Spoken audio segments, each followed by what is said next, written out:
Start. हजार सोई है राम राम पहुंचे। हम आपके सुबह राजा बुंदेलखंड और आप सबको स्वागत है बुंदेल के इसी परिवार में। आज हमारे साथ वे शख्स मौजूद हैं जो कोई जान पहचान की मोहताज नहीं है, राजा बुंदेला जी। पर वो चर्चा न करी ये है कि एक्टिंग की क्षेत्र की, मुंबई की, यह चर्चा बिल्कुल न हुई। चर्चा हुई है बुंदेली सेना, बुंदेल की विकास के ऊपर और बुंदेली विषय के ऊपर।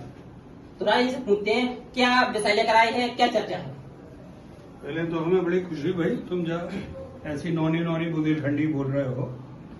हम आए हैं, हम लेके आए हैं दिल्ली के, हमारे 2-3 ग्रुप है। इतने 23 तारीख से निकले चित्रकूट से और आज 30वां दिन है। 29 तारीख तक हम लोग बुंदेलखंड के 7 जिले में घूमे और हम इसे आए हैं कि अक्टूबर महीना से हम लोग एक जन जागृत अभियान निकाल रहे हैं। उनमें हम जनता को जगा रहे हैं कि भैया बुंदेलखंड के लाजे वो खड़े हो जाओ और अब नहीं ठाणे भय तो फिर जीवन में पछताओ। तो उसी का प्रारूप वही के लाजे हम अपनी टीम तैयार करवे के लाजे, रोड मैप तैयार करवे के लाजे हम लोग आए हैं। और हम धन्यवाद देते हैं विनोद कुमार जी का कि इन्होंने जो मौका दो। ये हमारे संगी साथी हैं, हमारे साथ हमेशा जुड़े रहे। हमारा जो नौजवान है वो भटक रहा है, उसकी दशा और दिशा दोनों ही खो रही है। वो पार्टियों के जंजाल में फंस के अपना भविष्य खराब कर रहा है। हम उसे जाए कहना चाहते कि दूसरे का डंडा और झंडा उठाने की बजाय तुम बुंदेलखंड राज के लड़ो। जब बुंदेलखंड राज बनेगा तो नए चेहरे होंगे, नए चेहरे में हो सकता है तुम सीएम बन जाओ, हो सकता है तुम मंत्री बन जाओ। लेकिन अगर तुम इनके पीछे लगे रहे, नेताजी संघर्ष करो, हम तुम्हारे साथ हैं, नेताजी पहली फुर्सत में अपने मोड़ा को ठाड़ो करे, तुम्हें नहीं कबूल देखे। बिल्कुल सही बात। और तुम्हारा जीवन ऐसे ही डंडा झंडा में बीत जाए। तो हम नौजवानों को जगा रहे हैं और हम उनसे जा भी कह रहे हैं कि जो वो तुम नारा लगाओ ना, अभी तो ये अंगड़ाई है, आगे बहुत लड़ाई। तो हम कह रहे हैं ससुरे कब तक अंगड़ाते रहे हो, अब तो ठाणे हो जाओ, अब लड़ो। तो उसको जागृत करने के लिए आए। नहीं, एक बात और है कि बुंदेली सेना कई भाग में बढ़ गई। बुंदेली सेना नहीं, मतलब बुंदेल पृथक राज्य जो चला रहे हैं, अलग अलग गुट में चल रहे हैं, अलग अलग जगह पे। मुंबई में काफी लोग कर रहे हैं। तो एक इसका क्या संदेश जा रहा है कि एक साथ आगे कभी मिलेंगे, एक साथ होंगे कि नहीं होंगे? अरे निश्चित नहीं, हम सब देखो, एक तो पहली बात है बेबी राज की बात कर रहे हैं तो हमें का बुराई भैया, चलो एक ही बात है, तुम एक जगह कर रहे हो। हम क्या वो जो है कि तुम उस सरकार को जी गाय से तुम्हें दूध लेने, अब तुम्हें ही डंडा मारो, तुम उखो न खिलाओ, उखो लतियाओ, तो वो गाय तो तुम्हारे लेके अपने लेगा नहीं आते, तुम्हें देख के ही लतिया दे।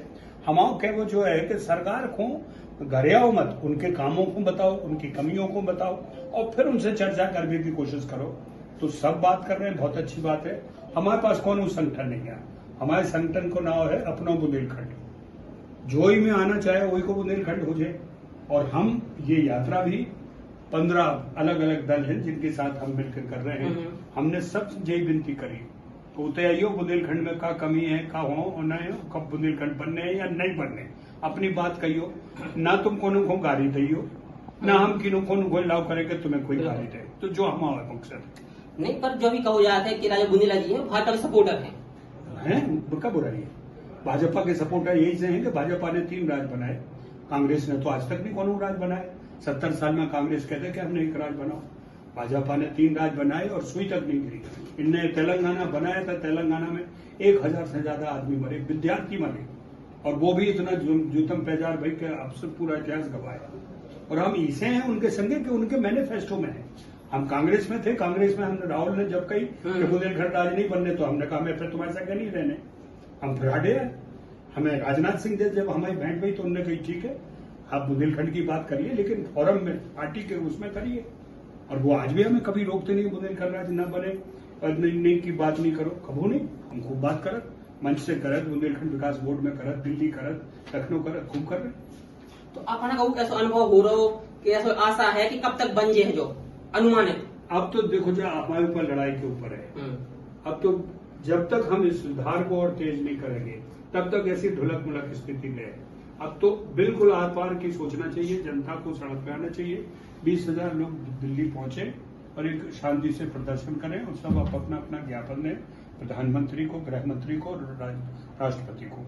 आप देखिए उसको तुरंत उस विषय पर चर्चा होगी। नहीं, आपने कहा तो कि 2027 तक ऐसा लग रहा है कि हो जे है, तो ऐसी कहां से उम्मीद लग रही है? मैं कहा है 2027 तक परिसीमन होने। हाँ। चुनाव आयोग का जो जो है वो आया है, प्लान आया है कि भारत की आबादी जिस क्षेत्रफल से बड़ी है, जिस हिसाब से बड़ी है, उस हिसाब से जो आपके जनता के प्रतिनिधि हैं वो एक जगह में 2 होना चाहिए। 10 लाख के ऊपर लोकसभा का प्रतिनिधि नहीं होने चाहिए। हमारे यहाँ तो 20-20 लाख की कॉन्स्टिट्यूंसी, इसी तरह से विधानसभा भी बढ़ेगी। तो जो अनुमान है कि उत्तर प्रदेश की लोकसभा की सीटें 100 हुई हैं और विधानसभा की 700 के लगभग हुई हैं, 403 से लेकर 700। तो उस स्थिति में सरकार को यह फैसला लेना पड़ेगा कि इतना बड़ा राज्य रखे या इस राज्य को 2 भागों में बांटे।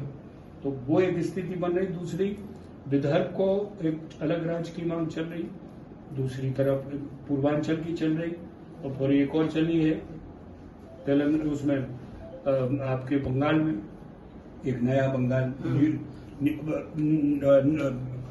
नॉर्थ बंगाल, उस पर।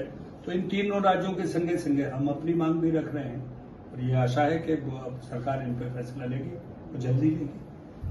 ठीक है, बहुत धन्यवाद राजा बुंदेला जी के जो इतना समय दिया है। अब हमारे साथ विनोद परवार जी, उनसे भी थोड़ी चर्चा हो जाए। जब समय मिलो ही है, तुम्हें तैयार हो, हम उठे जाते हैं। कर दो।